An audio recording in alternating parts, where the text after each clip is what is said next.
Дүйнөдөгү эң чоң арал кайсы? Аруба, Тайвань, Куба, Гренландия.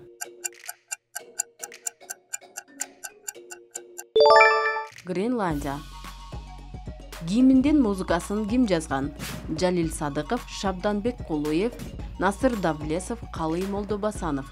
Мирбек Атабеков, Омар, Алыкул Осмонов, Чыңгыз Айтматов.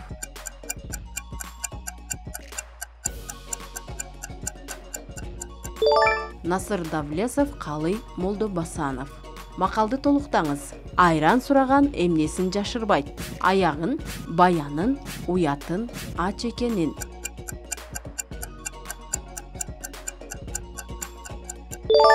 Аягын. Кыргыз тилинин алфавитинин түзүүчүлөрдүн башында турган адам ким? Жусуп Абдрахманов, Төрөкул Айтматов, Ишеналы Арабаев, Баялы Исакеев.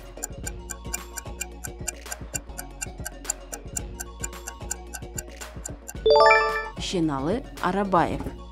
Орто кылымдарда Сулайман тоонун аталышы кандай болгон? Кермето, Буурато, Борохоро, Баракух.